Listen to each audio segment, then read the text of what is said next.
가능성이 있는 사람, 성장하고 성장할 수 있는 가능성이 있는 사람은요, 그 첫째가 이것입니다. 닮고 싶은 사람이 있어야 해요. 그리고 닮고 싶은 간절한 열망이 있을 때 우리가 성장하고 자라게 되어 있는 것입니다. 여러분들은 닮고 싶은 누가 있습니까? 우리 예수 믿는 사람 누구나 다 예수님을 좀 간절히 닮기를 사모하지 않습니까? 저도 마찬가지입니다만, 그러나 그러기에는 턱없이 부족한 사실을 알기 때문에 제 마음속에는 더더욱 사도 바울을 닮고 싶은 마음이 참 많아요. 뭐 얼굴 모습을 닮아간다는 게 아니고 그분의 신앙과 삶을 좀 본받고 싶은 것입니다. 좀 시간 날 때마다 제가 이분에 대해서 연구를 하고 있는데 갈수록 오묘하고 신비하고 놀라운 성령 안에 있으면 이 같은 사람이 되지 않나는 생각을 하게 되었습니다. 오늘 우리가 읽은 본문은 사도 바울이 처음에 어떻게 데살로니가에 복음을 전하고 교회를 개척했는지를 회고하는 내용인 것입니다. 데살로니가에 석 주 동안 있으면서 복음을 전했어요. 그런데 핍박이 일어나지 않습니까? 제대로 양육하지도 못하고 야반 도주를 하고 말았습니다. 지금 고린도에 와 있습니다만 사도 바울의 마음속에는요, 도대체 데살로니가 교회가 어떨 것인가 마음에 적이 염려합니다만 디모데를 통해서 소문을 들으니까 이 데살로니가 교회가 얼마나 아름답게 자랐는지, 믿음의 역사가 있고 사랑의 수고가 있고 소망의 인내하는 아름다운 참 거듭난 친구들이 보여져서 너무 감사했습니다. 그래서 감사 인사와 더불어서 이제 사도 바울은 지난날을 회고하면서 내가 너희 가운데 있을 때 어떤 자세로 교회를 섬기든지 일깨워주고 있는 것을 우리가 볼 수가 있습니다. 오늘 우리는 본문을 통해서 사도 바울이 교회를 섬기는 태도, 심성, 자세, 마음이 어떠해야 하는지 우리가 좀 배울 수가 있을 것 같아요. 어떠했는지를 우리가 좀 배울 수 있을 것 같아요. 우리가 본문을 유심히 살펴보면요, 사도 바울은 4가지 자세로 교회를 섬긴다고 합니다. 첫째는 청지기의 자세입니다. 둘째는 유모의 마음, 셋째는 아비의 마음, 네 번째는 주의 사자의 심정을 가지고 교회를 섬겼다, 그렇게 말하고 있습니다. 자기 자랑이 아닙니다. 내가 이만큼 희생했다, 수고했다, 그 말이 아닙니다.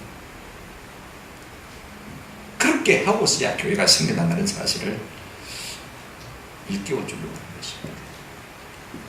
그러면서 동시에 이 말을 듣는 사람들은 이야, 정말 사도 바울이 대단하다, 마음속에 존경심을 품지 않습니까? 그죠? 존경하면 어떻게 됩니까? 닮아가지 않습니까? 변화가 되는 거거든요. 아마 이걸 다 생각하면서 사도 바울이 이 글을 쓰고 있는 것 같아요. 저나 여러분이 다 알고 있습니다만 오늘 시대를 살아가는 게 한국 교회가 참 어렵다는 사실을 너무 잘 알고 있습니다. 교회가 아무것도 아닌 것처럼 이 땅에 짓밟히고 있지 않습니까? 그렇다고 해서 우리가 세상 사람이 하는 이야기를 교회 안에서 그대로 옮겨야 되겠습니까? 그럴 필요는 없지 않습니까? 위기에 처해 있습니다만 그렇다고 해서 길이 없는 것은 결단코 아닙니다. 중국 속담에 이런 속담이 있습니다. 앞에 있는 길을 알고 싶으면 돌아오는 사람에게 물어보라. 먼저 그 길을 간 사람에게 물어보면요, 앞으로 우리가 다 가야 할 길들이 어떤 길인지 알 수가 있는 것입니다. 오늘 우리 인생의 신앙에 대해 선배되는 이 사도 바울에게 우리가 물어본다면요, 우리가 어떻게 걸어가야 될 것인가를 알 수 있을 것 같아요. 그와 같은 태도를 따라가지고 그와 같은 마음을 가지고 교회를 섬긴다면요, 잠깐 우리가 세상으로부터 비난받을 수 있지만 다시 건강한 교회로 거듭나고 교회 패배의식을 일소하고 힘있게 전진한 은혜를 누리게 될 줄로 믿습니다. 이 같은 결단이 우리 가운데 있으시기를 주님의 이름으로 축원합니다. 우리가 첫째로 지난 시간에 생각했습니다만은요, 사도 바울이 데살로니가 교회를 개척하고 섬길 때 청지기의 자세를 가지고 섬겼다, 이렇게 말하고 있습니다. 조금 반복을 하도록 하겠습니다. 4절에 보면 청지기란 말은 없습니다만 이런 표현이 있습니다. 오직 하나님께 옳게 여기심을 입어, 한번 더 합시다. 복음을 위탁받았으니 하나님이 나를 충성되게 여기사 내게 복음을 맡기셨다, 내가 복음을 맡았다, 이렇게 말하고 있는 것입니다. 이걸 갖다 우리가 청지기 의식이라 그렇게 말하고 있지 않습니까?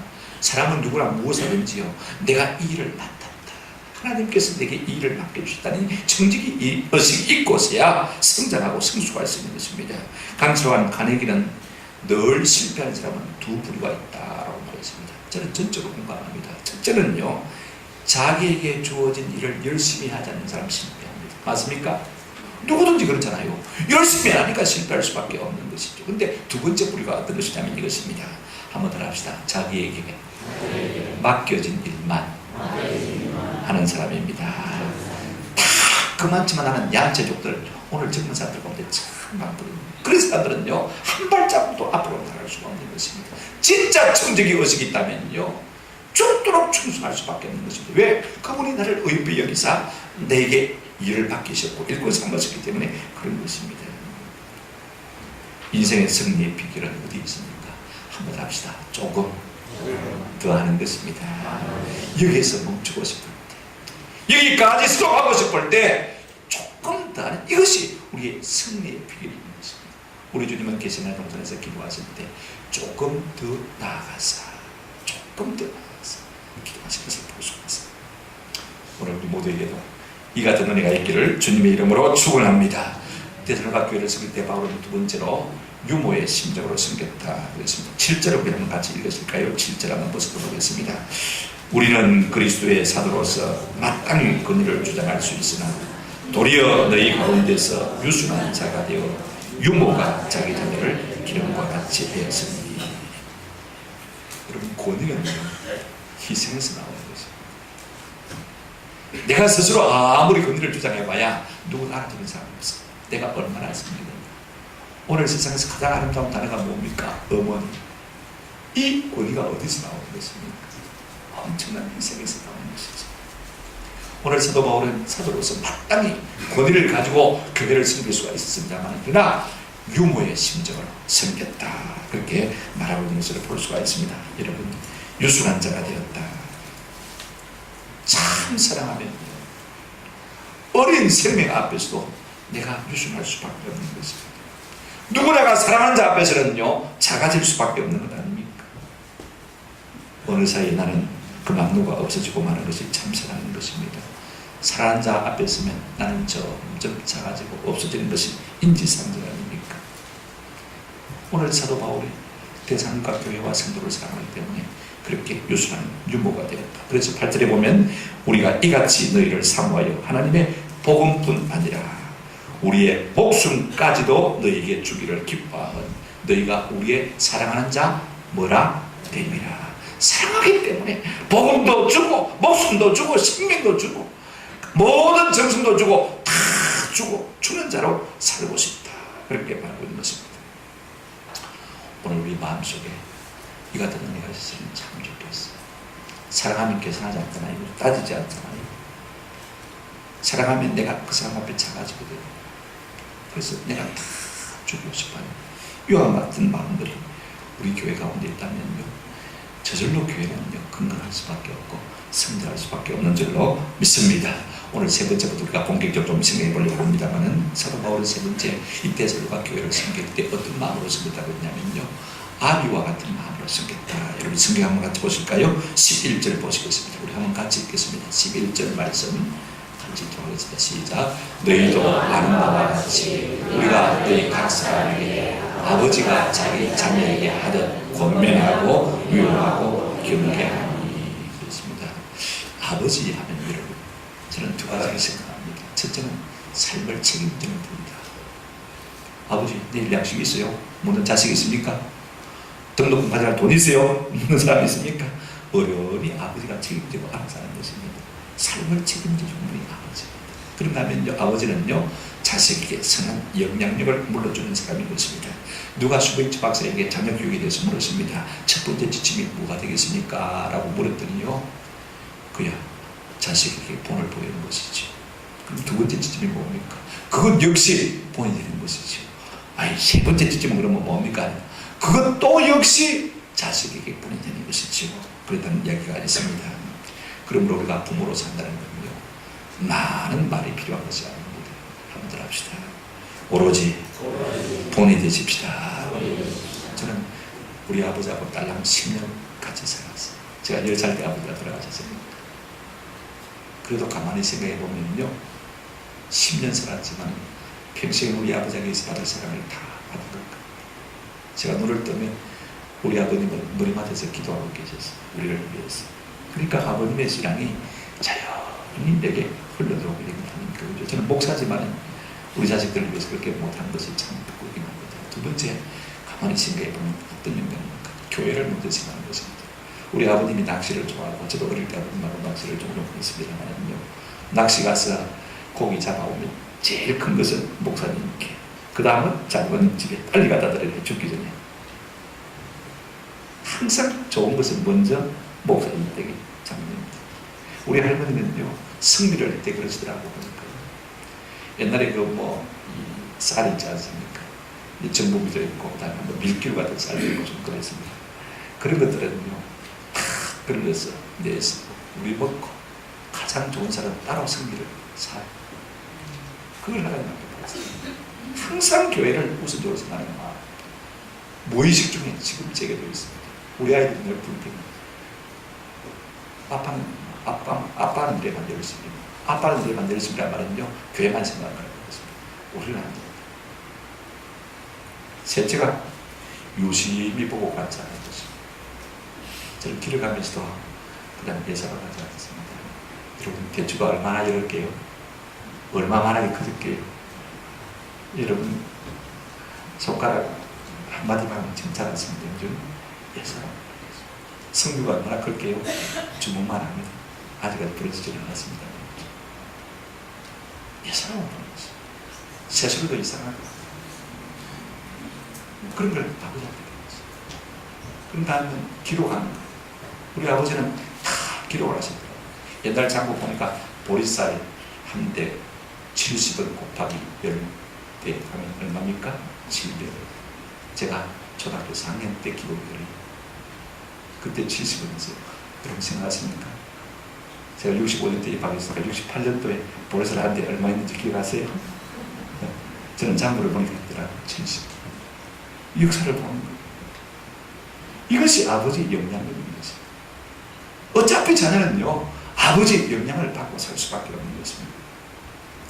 우리가 다시 한번 생각해보면 아버지의 마음을 가지고 교회를 세운다, 이 말은 말입니다. 무슨 말이냐면 모든 것을 책임졌다라는 말씀인 것입니다. 아무에게도, 아무 성도에게도 폐를 끼치지 아니하리고 그의 업인 천막을 만든 일을 밤낮으로 하면서 복음을 전파했다. 9절에 형제들아, 우리의 수고와 애쓴 것을 너희가 기억하리니 너희가 당연히 알 것이다 라고 하면서 이렇게 말하고 있습니다. 너희 아무에게도 폐를 끼치지 아니하리고 밤낮으로 일하면서 너희에게 하나님의 복음을 전하리니라. 사도 바울은 대상과 교회를 개척하는 동안에 어떤 누구에게도 금전적인 피해를 끼치지 않았다라고 말하고 있는 것입니다. 왜냐하면 오로지 주는 사람으로 살기로 작정했기 때문에. 복음뿐만 아니라 뭐까지요? 목숨까지도 주고자 하는 사람이 무엇이 아까워서 남의 것을 탐내겠습니까? 할 수 없는 것이죠. 여러분, 아비의 마음은 그렇습니다. 죽을지언정 자식의 것을 내 것으로 삼으려고 하는 것이 뭐 마음입니까? 아버지의 마음입니다. 여러분, 옛날 어른들은요, 자식이 용돈 주면 어떡합니까? 하나도 안 쓰고 고개 맞다가 어떻게 해요? 목돈 만들어서 자식 어릴 때 다 내주는 것이 분명히 말합니다. 요즘 부모들이 안 그러셨다만은요, 옛날 조금 지난 부모들만 해도 다 그렇게 사셨어요. 내가 어떻게 이걸 먹겠냐. 이것이 아비의 마음이에요. 그래서 이 데살로니가 교회를 섬길 때 어떻게 했습니까? 밤낮으로 일을 하면서 힘써 그렇게 교회를 섬깁니다. 여러분, 예루살렘 대학을 수습으로 나온 바울 아닙니까? 여러분, 한번 상상해 보십시오. 손에 흙이란 문제가 있습니까? 그러나 유대인들은요, 교육 방법이 아주 특이합니다. 아무리 문학, 역사, 철학을 공부한다 할지라도 기술을 꼭 한 가지 익히도록 교육하는 것을 보여주고 있습니다. 아마 사도 바울이 무슨 기술을 익히겠습니까? 천막 만드는 것. 요즘으로 말하면 이동식 주택이 것입니다.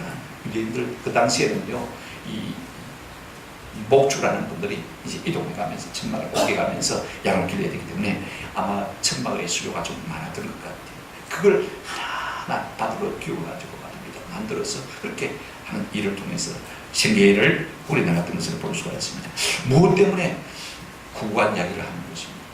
내가 고생하면서 교회를 개척했다, 이 말을 하고 싶어하는 것입니다. 한편으로는 우리가 구체적으로 말해주지 않으면요, 모르는 사람이 있을 수도 있다는 것입니다. 여러분, 자식들이 부모를 안다 그러지만은요, 부모들이 고생한 이야기 항상 해줘야지. 그래야 자식들이 처리되는 것입니다. 아, 이렇게 고생하고 나를 길렀구나. 종종은 그런 이야기 해줄 필요가 있는 것입니다. 내가 너를 얼마나 위해서 기도하고 나는지 모른다. 네가 아팠을 때 얼마나 내가 기도하고 했었는지 모른다. 좀 이야기해 줘야 되는 거죠. 그렇지 않으면요, 뭐 사도 바울이 받은 유산이 많은 모양이지, 돈 많았던 모양이지, 그렇게 생각할 수도 있고요. 어떤 사람들은요, 교회가 그냥 되는 모양이지 그렇게 생각할 수도 있는 것입니다. 또 당연히 그런 줄 알고 생각하는 것을 볼 수가 있습니다. 어제 국수집에 갔더니요, 그렇게 생각하더라고요. 우리는 머리가 나빠서 선불로 받습니다. 머리가 나빠가지고 선불로 받습니다. 제가 핀식 웃었습니다. 여러분, 받을 사람이 잊어먹겠습니까? 받을 사람은 절대로 안 잊어먹습니다. 누가 잊어먹습니까? 줄 사람이 잊어먹는 것입니다. 이 말은 무슨 말이냐면, 손님 여러분들이 머리가 나빠서 혹 잊어버리고 갈 수도 있습니까? 빨리 미리 내라, 이 말인 것입니다. 참 말이 재밌다 싶은 생각이 들어요. 여러분, 오늘 우리가 안다고 하지만 부모들의 수고, 아비들의 수고 잘 모를 수가 있습니다. 앞선 신앙의 개척자들을 모를 수 있습니다. 젊은 목사님들이요, 앞선 우리 신앙의 선배들이 얼마나 고생하며 이와 같은 교회들을 일궈낸지 알겠습니까? 저는 모른다고 생각합니다. 쌀이 없어도요, 소채다가 그냥 맹물 붓고 불 때는 저 집에 연기가 나지 않으면 혹시 교회들이 목사님 집에 쌀이 없어서 뭔가 걱정할까 싶어서 그렇게 교회를 못 깨던 것이 옛 우리 신앙의 선배들인 것입니다. 이걸 말해주지 않으면 누가 알겠습니까? 저는 제 친구 목사님이 있습니다만 아버님이요, 어떻게 못 깼냐면 큰아들이, 우리 박진세 목사님 아들 형님이 폐병이 걸려가지고 골골 오늘 죽었지 내일 죽었지 아무도 몰라요. 근데 새벽 기도 오다가 주일 새벽 기도 하다 보니까 그 아들이 죽었더라. 주일 예배를 인도해야 되지 않습니까? 왜 기도 이야기하지? 수요일이 지나도 이야기 안 했어요. 수요일이 돼도요, 교인들이 몰랐어요. 주일 밤에 예배를 다 마치고 장로님 불러서 목사님 이야기했습니다. 오늘 제가 좀 중요한 얘기를 하는데 장로님들 비밀을 지켜주시겠습니까? 비밀을 지켜주겠냐 물어보니까 장로님들이 더 궁금하지 않습니까? 그죠? 그래 이야기를 하기 시작했습니다. 사실 오늘 새벽에 우리 아들이 죽었다. 교인들에게 기회가 되니까 조용히 자매를 들렸으면 좋겠습니까? 비밀을 지켜달라. 지금 내 방법이에요. 시간상 내 방법. 그렇게까지 희생해서 교회를 오늘날처럼 이렇게 번듯하게 다시 오고, 우리가 이런 마음들을 좀 알고 하는 것이 은혜가 안 되겠습니까? 그죠? 그런 희생과 수고를 생각하면 우리가 어떤 마음이 들겠습니까? 참 대단하다. 그죠? 여러분, 희생해서 본의가 나오거든요. 또 거기서 존중하는 마음이 나오고, 여러분 존중하면 어떻습니까? 닮고 싶은 마음이 저절로 생기는 거죠. 알고 존중하게 되어지면 나도 저렇게 살았으면 좋겠다. 얼마나 철저하게 사도 바울은요 살았냐면 데살로니가 후서 3장 10절에 보게 됩니다. 3장 8절에 보면 이런 말씀하고 있습니다. 누구에게든지 음식을 값없이 먹지 않고 오직 수고하고 애써 주야로 일하면 너희에게 아무에게도 배를 끼치 않아요. 바람 그래도 공짜로 먹은 적이 없다. 참 대단하지 않습니까? 여러분, 공짜가 아닐 때 힘이 있습니다. 저는 사직동교회 전도팀을 보고 놀랐습니다. 매주 화요일 목요일마다 전도팀이 모일 같은데요, 제가 어떤 일을 하러 왔다가 가서 보니까 말입니다. 모여서 기도하고 찬송하고 나갈 때요 전부 사무실 앞에 줄을 서요. 그런데 여러분, 전도하러 나가면서요 전도 비품을 사간 사람 처음 제가 교회들이 나와서 자기 시간 내가지고 전도하러 나가는데 전도 비품을 티슈를 갖다가 이쑤시개 같은 거 공짜로 주면 안 되겠습니까? 그죠? 그런데 전도하러 나가는 당사자가 그걸 다 사가지고 가는 거예요. 제가 충격을 받았습니다. 만약에 여러분, 내가 교회에서 받아 공짜로 가지고 나가면 전도 예산을 줄 수 있을 때죠? 전도 비품 예산을 줄 수 있을 때죠? 애타는 마음이 있을까요? 가서 많이 나눌수록 재밌는 것인데, 그죠? 그런데 여러분 한번 생각해 보십시오. 내가 내 돈 주고 사나간다고 생각하면 어떤 마음이 들겠습니까? 이 한 장을 줄 때도 어떻게 주겠습니까? 주여 역사해 주시옵소서. 그 마음을 감동시켜 주옵소서. 책임지려고 할 때 우리 마음속에 어떤 마음이 생기는 것입니까? 아비의 마음이 생기는 것입니다. 목자의 심정이 생기는 줄로 믿습니다. 이것이 사도 바울의 마음인 것입니다. 오늘 우리 모두에게도 정말 교회를 생각할 때 이와 같이 생각하는 마음들이 있기를 우리 주님의 이름으로 축원합니다. 재정이 부족합니까? 비단한 생각하십시오. 다 땅에서 살펴보고 재직에서 살펴보고 그것도 저는 별로 없습니다. 제가 볼 때는 그래도 모자란다 하시고 보면요 비판할 것이 아니라 어떻게 되겠습니까? 하나님, 내가 책임지기로 합니다. 좀 물질에 복 주십시오. 내가 책임지겠습니다. 주일학교 교육이 마음에 안 듭니까? 여러분, 교사가 얼마나 힘듭니까? 어렵습니까? 아침 일찍부터 나가야 되는데 주님, 내가 책임지지. 이런저런 어려움이 있을 때마다 우리가 비방하고 비판하고 원망하고 불평한 것이 아니라 내가 그 자리를 책임지고 나서는 그 사람이 누굽니까? 참 합이 된 사람 아닙니까? 참 책임을 지는 사람 아닙니까? 일할 사람은 내가 책임지지. 그죠? 내가 하지. 묵묵히 책임지면요, 하나님께서 감당할 힘도 주시고 또 사람들에게 동일하게 그 일에 봉사할 수 있도록 헌신하시도록 사람의 마음을 불러일으켜서 참여해 주실 줄로 믿습니다. 이 같은 은혜가 있기를 주의 이름으로 축원합니다. 여러분, 사도 바울은 일평생 목회하면서 자기가 쓸 권리를 다 쓰지 아니하고 오직 충성하는 것을 볼 수가 있습니다. 그런가 하면 아비로서요, 적극적으로 선한 영향력을 미치기 위해서 힘쓴 것을 볼 수가 있습니다. 11절 한번 다시 보실까요? 11절 다 같이 시작. 너희도 아는 바와 같이 우리가 너희 각 사람에게 아버지가 자기 자녀에게 하는 권면하고 위로하고 경계하고. 오늘 아버지가 잘하는 부분이 있습니다. 내 삶의 모범에 자신이 없으니까 자식들이 대충 잘못해도 다른 소리를. 여러분, 어른들, 젊은 아이들이 술, 담배 묻고 학교 가면 여러분들 좀 뭐라는 사람 있습니까? 제가 아침에 경건 마치고 8시 딱 집에 가는데 아이들 그때 학교 가지 않았습니까? 전북고등학교 아이들 벌써 여기서부터 담배 몰고 가요. 2~3명씩 잘라서 여학생들도 담배 몰고. 그 수가 비슷할 거예요. 야야 끄라이 한마디 합니까 여러분들? 못하잖아요. 맞아 죽을까 싶어서. 그랬다가 볼때가 달아야 돼가지고 어떻게 될지 모르는데 오늘 우리에게 이와 같은 담대함이 없어요. 그런데 사도 바울이 어떻게 되고 있습니까? 합의의 중심을 가지고 권면하고 뭐하고요? 위로하고. 그 다음에 뭐 했어요? 남녀가 보듬고 안고 있어요. 공공적인 장소에서요. 우리가 뭘 합니까? 뭐 합니까? 못 본 채로 지나가 보잖아요. 헛기침이라도 한번 하면 떨어질 낀데, 그죠? 그도 못하고 그냥 지나가는 분인지 알아요.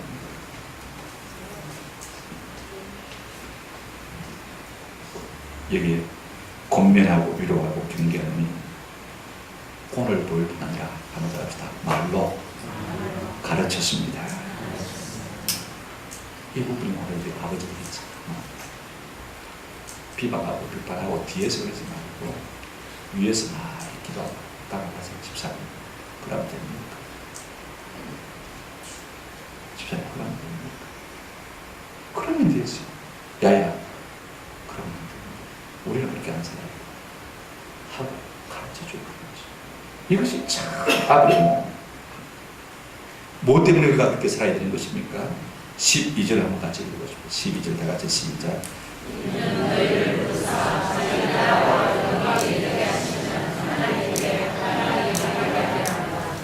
나를 위해서 이렇게 하라는 겁니다. 하나님께 합당히 행하게 하라는 겁니다. 하나님께 합당히 행하게. 내 뜻을 관철시키고 내 주장을 관철시키는 일에는 우리가 앞장섭니다만은요, 얼마나 성도들이 하나님께 합당히 행하도록 하는 일을 위해서 우리가 그들을 권면하고 위로하고 경계합니다.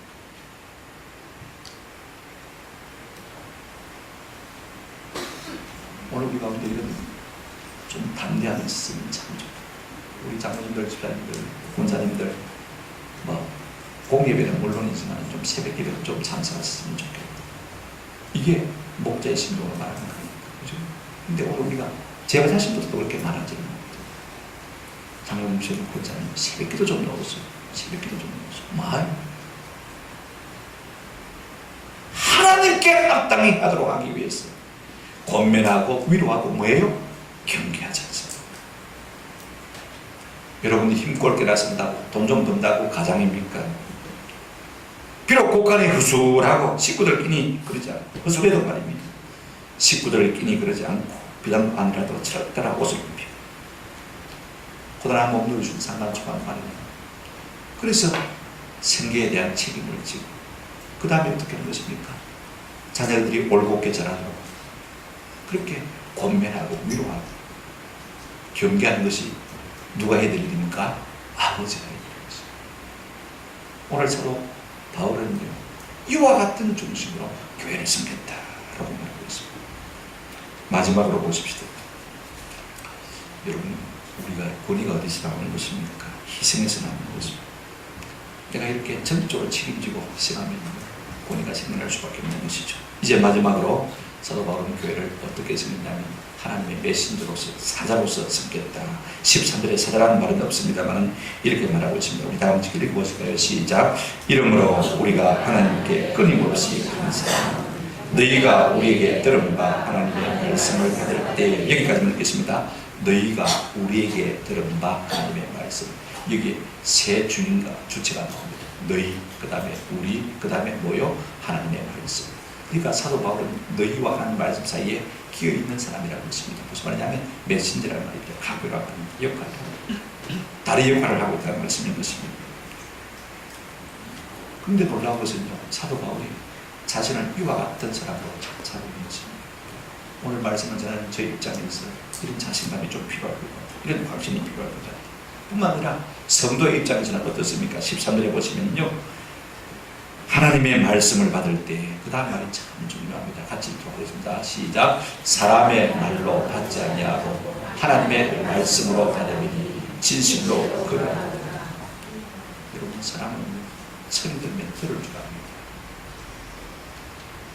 들을 줄 알고서야 비록 소리 듣는 것이죠. 양심의 소리를 듣고 자연의 소리를 듣고 역사의 소리를 듣는 것이고, 이걸 우리가 일반기라고 하지 않습니까? 그러나 더 나아가서 신자를 통해서, 또 사도들을 통해서, 또 목사를 통해서, 설교를 통해서, 성경 자체를 통해서 말씀하시는 하나님의 말씀을 들어야 우리가 바른 성도가 되는 것입니다. 이걸 우리가 특별계시라고 하지 않습니까?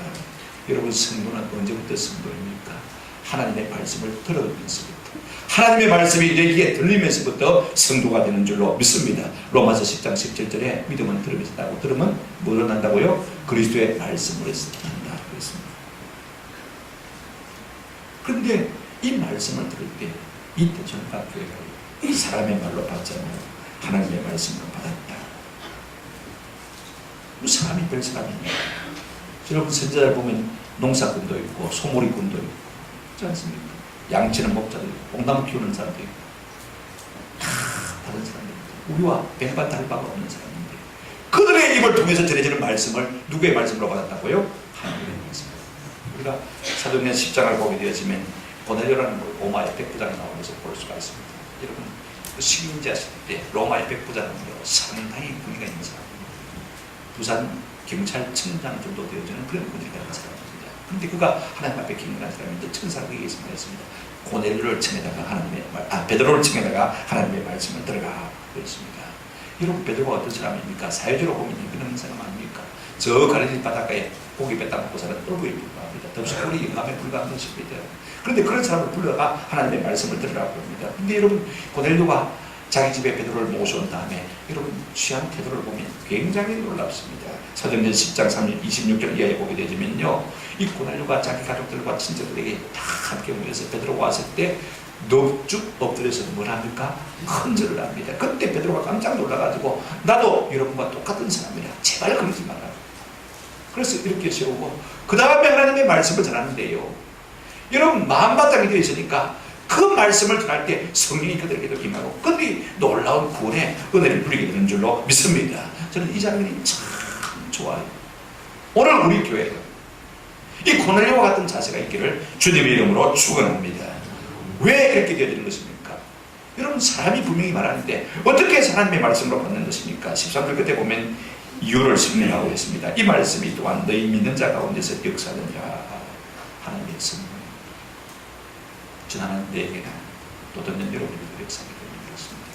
여러분들 예배 나올 때마다 하나님 성령으로 나를 감동하셨습니다. 사람의 말로 받지 아니하고 하나님의 말씀으로 받으시는 은혜를 달라 좀 기도하시고 준비하시고 나오시는 은혜가 있기를 주의 이름으로 축원합니다. 그런데도 불구하고 이 대사님과 교회가 참 잘 힘들었어요. 핍박이 있습니다만 시간이 너무 많이 갔는데 저는 대전과 교회가 참 고마운 것이, 물론 사도 바울이 하나님의 사자로 자처합니다만 또 그들이 하나님의 말씀을 받을 때 사람의 말로 받지 않고 하나님의 말씀으로 받는 것이 참 중요해요. 여러분, 하나님의 말씀이 말씀하시면 내가 바꾸어져야 될까요? 하나님의 말씀을 바꿔야 될까요? 두 개 충돌하면 어떻게 될까요? 내가 바꾸어져야 되죠. 하나님의 말씀은 영원 불변하신 진리인 것입니다. 근데 오늘 우리는 어떻습니까? 하나님 이 세상에 살아보시게 했습니다. 21세기에 사는 것이 얼마나 고달픈데 그렇게 살라고 하면 우리가 어떻게 삽니까? 죽으란 말입니까? 우리가 그렇게 항변한다고 해서 하나님의 말씀이 바꿔지는 것입니까? 결단을 하는 것이죠. 나를 바꾸는 것입니다. 그럴 때 우리 교회 성도의 삶의 능력이 나타나게 될 줄로 믿습니다. 말씀을 맺습니다. 어떤 건달 두 명이 공벤치에 앉아서 햇빛을 쬐면서 서로 주고받는 말을 들었습니다. 내가 내 인생 이 모양 이 꼴이 된 것이 어느 누구의 말도 안 들었기 때문에 자존스럽게 말을 합니다. 그러니까 다른 한 친구가 말합니다. 나는 내가 이 모양 이 꼴이 된 것은 다른 모든 사람의 말을 다 듣고 따라갔기 때문에 그렇게 말합니다. 여러분, 한 사람은 말을 안 들어서 실패했다고 그러고 한 사람은 너의 말을 너무 잘 들어서 실패했다고 그러고 사실 그렇습니다. 세상의 말은요, 어느 쪽을 택하더라도 거기에 승리가 있지 않습니다. 강스라트 카니기는 이런 말을 했습니다. 나는 나이가 들수록 사람들이 하는 말에는 관심을 덜 기울입니다. 단지 그들이 하는 행동만 지켜봅니다. 요즘 제가 그렇습니다. 신학자들이 무슨 말을 하고 선배 목사들이 무슨 말을 하고 배우지를 않고 그 사람들이 어떻게 살냐, 그것만 참 중요해요. 정치평론가들 이야기 다 들어봐도 여러분, 말은 그렇게 할 수도 자기들 그렇게 삽니까? 맞아요. 여러분, 성숙한 사람이 되시려면요, 너무 말에 대해서 무게를 두지 마세요. 그분들의 삶이 어떻게 정리되는가를 좀 살펴보시는 은혜가 있기를 바랍니다. 다시 말씀드리면 이 말입니다. 말만 하고 행동에 옮기지 않는 삶이 없는 종교인들의 삶을 바라보지 말고 말은 듣게 하면서 행동은 철저하게 살아가는 그 삶시간들을 우리가 좀 바라보자는 것입니다. 다시 말하자면 사도 바울과 같은 삶의 자세를 우리가 좀 본받았으면 좋겠다는 것입니다. 교회를 섬길 때 어떻게 섬긴다고 했습니까? 첫째 어떻게 섬겼습니까? 내가 하나님 앞에 일을 받은 청지기로서 유순한 유모가 되었어. 아비와 같은 심정으로 하나님의 사자로 교회를 섬겼다, 이렇게 말하고 있는 것입니다. 여러분, 우리 옛 신앙의 선배가 걸어간 그 길을 우리가 따라서 걸어갑니다. 우리 한국교회 새로운 부흥의 역사를 맞이하게 될 줄로 믿습니다. 중요한 것은 그렇습니다. 인생의 목적은 번영이 아니라 영혼의 성숙이 있습니다. 잘 사는 것보다도 이제는 우리가 어떻게 하면 내 영혼이 하나님 앞에 합당하게 살 것인가, 이걸 좀 깊이 고민해요. 소련의 대문호인 알렉산드라 솔제니친이 소련 지하에서 스탈린을 반대하고 나서다가 8년 동안 감옥에 갇히게 되었습니다.